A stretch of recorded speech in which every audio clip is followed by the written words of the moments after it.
Assalamualaikum warahmatullahi wabarakatuh. Good afternoon, Madam and Mr. Chairperson. Good afternoon, ladies and gentlemen, and all the audience.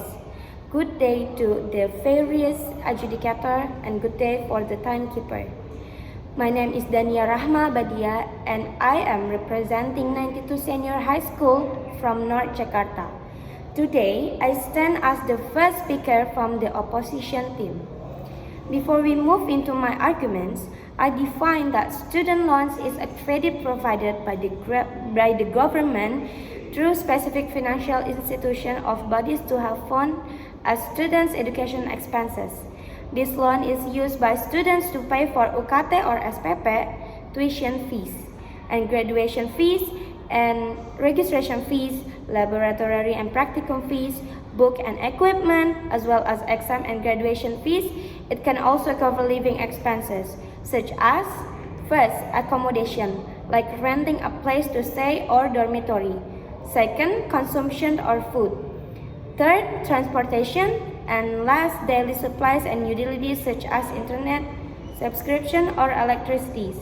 I believe that implementing this system in Indonesia will bring far more problems than solutions. Why? Because my first argument is developing countries like Indonesia are not mentally and economically prepared. As we know, a huge number of university graduates, even those from prestigious universities, have not secured stable, permanent jobs with adequate salaries. If the students end up unemployed after graduation or only work in low-income jobs, they will not be able to repay the loan they use. They will only create a vicious cycle that goes nowhere and fails to develop.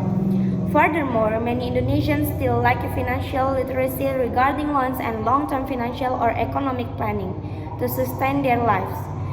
My second argument is the risk of corruption and weak administrative transparency in Indonesia.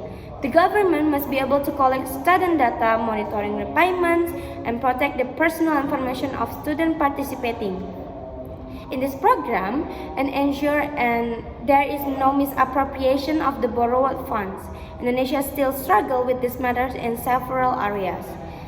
My third argument is student loans will ruin students' mental health and lower academic quality. Under the heavy burden of debt, students will focus more on financial survival than actual learning. This constant distress inevitably leads to high rates of anxiety and depression.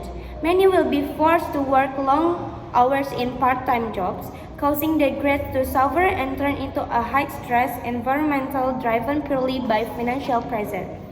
To summarize my positions, I firmly believe that implementing this system in Indonesia is bound to fail. The solution to high tuition fees, not providing student loans, but reforming universities, funding, expanding free scholarship, and capping tuition hikes to keep them affordable.